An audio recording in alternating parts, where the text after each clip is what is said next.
And what, may I ask, is your name?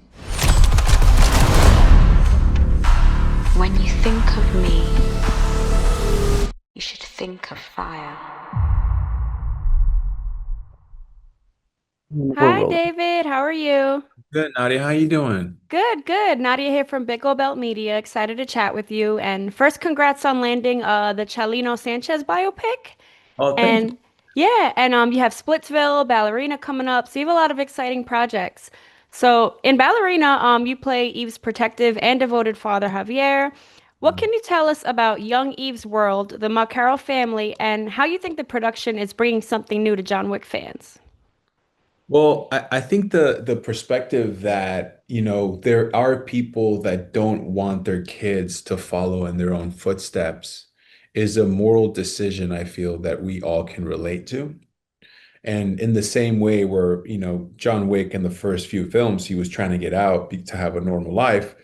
Here is also, Javier, who's taking his daughter out of this whole village for her to have a normal life. But in the end, it's his own demise, causing obviously Eve Macarro to have this sort of vengeful storyline throughout the Ballerina film. But I do feel that when you have the opportunity to showcase a different academy of assassins, something that only touch hint in the third film, with these ballerinas that I found so interesting. I was like, what kind of world is that? And where do they come from? And you were able to tie it in with the entire John Wick universe and add Javier, who comes from a different group of people that are the protectors they're not assassins. Javier, if you notice in the film, Javier doesn't kill anyone. He is just trying to diffuse the situation to get his daughter outside and safe. And you're no stranger to action. You've played Diego, you were in Most Dangerous Game, We Die Young, and a lot of other like action-packed roles. For you, can you tell us about your first meeting with the director, franchise director, Chad Stileski, and training in Budapest and Croatia, I believe?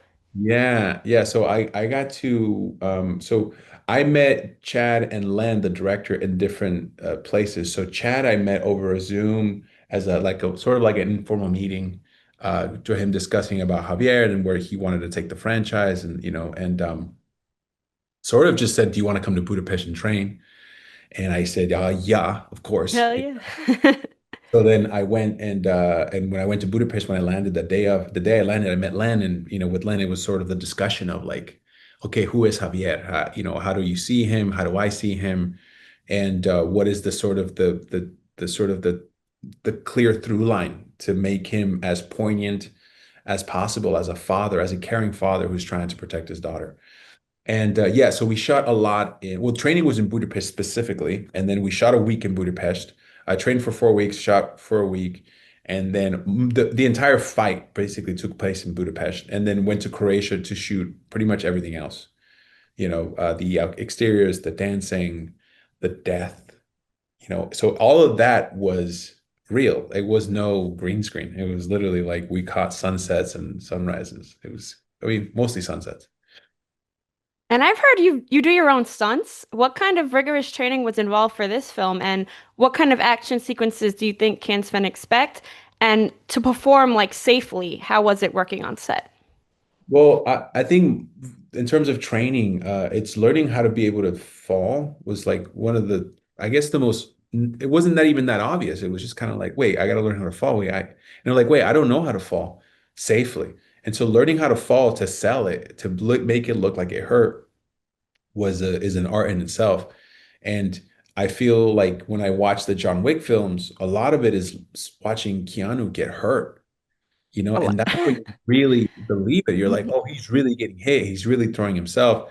So those were the elements that I was learning with the training that was so new to me. Because it's usually about just can you throw a punch? Can you look like you got a punch? But now it's like, okay, I'm gonna flip you and you're gonna land a certain way. Can you sell it like it hurts? And if you don't land right, it is going to hurt. And so those things, it's like a work of art. It's like these stunt performers have been doing it for decades. So I'm coming in and I have to learn it in 3 weeks, 4 weeks. So most of the training sometimes, like the last hour was about like, okay, you got to fall 100 times on each side. just to learn. So like learn. And at first it looks really weird and awkward, and eventually you start kind of looking like it's hurting, but it's not hurting at all. Yeah, that's interesting because we don't really think about that. We just think about, like you said, like do the punches look real? We don't really think about like the falling. No, you don't. And so that was a big lesson where I was like, oh yeah, that's so true. That's why those movies end up working. Awesome. Thank you so much for your time. This was awesome. I really enjoyed the film. Oh, thank you. No, thanks for having me.